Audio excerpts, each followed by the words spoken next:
কুরবানির ফজিলত সম্পর্কে হযরত আয়েশা রাদিয়াল্লাহু তাআলা আনহার বর্ণনা তিরমিজি শরীফে বর্ণনাটি রিওয়ায়াত করা হয়েছে।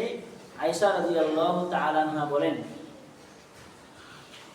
عن عائشة رضي الله تعالى عنه قال قال رسول الله صلى الله عليه وسلم ما عمل آدمي من عمل يوم النحر أحب إلى الله من إراق الدم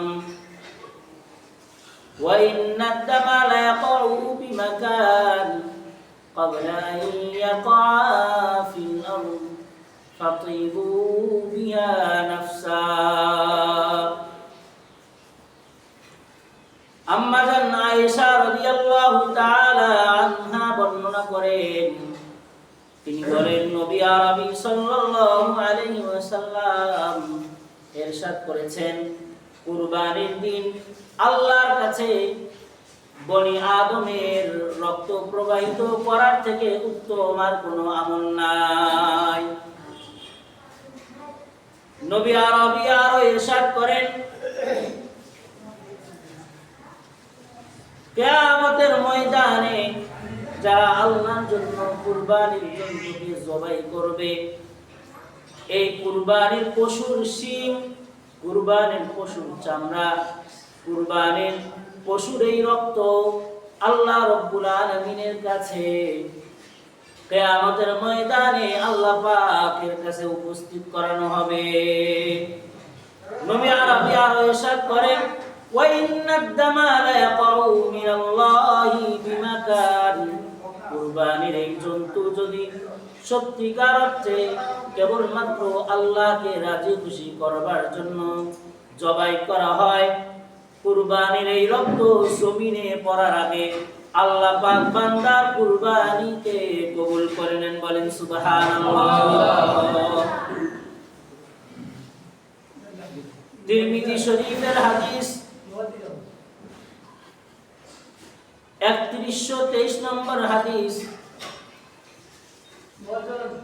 হযরত যায়েদ ইবনে আরকাম রাদিয়াল্লাহু তাআলা আনহু হাদিস বর্ণনা করেন, তিনি বলেন, قال أصحاب لرسول الله صلى الله عليه وسلم ما هذه الأضاحي يا رسول الله।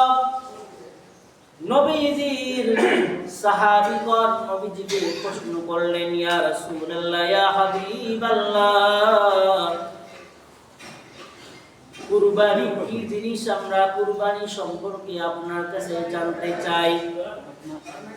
قال سنة أبيكم إبراهيم। নবী আরবি বলেন, এটা হলো তোমাদের পিতা, তোমাদের জাতির পিতা ইব্রাহিম আলাইহিস সালামের সুন্নাত। বলেন সুবহানাল্লাহ। সাহাবারা আবার জিজ্ঞেস করলেন, قالوا فما لنا فيها يا رسول الله।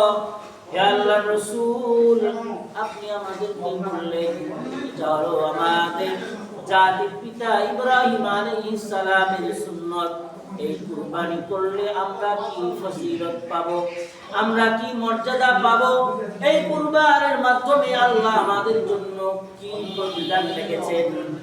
নবী আরবি সাল্লাল্লাহু আলাইহি ওয়াসাল্লাম বললেন, বিকুল্লি শারাতিন হাসানা, আল্লাহ রাব্বুল আলামিন তোমাদের এই কুরবানের পশুর প্রতিটি পশমের বিনিময়ে একটি করে নেকি দান করবেন। আওয়াজ দিয়ে বলেন সুবহানাল্লাহ।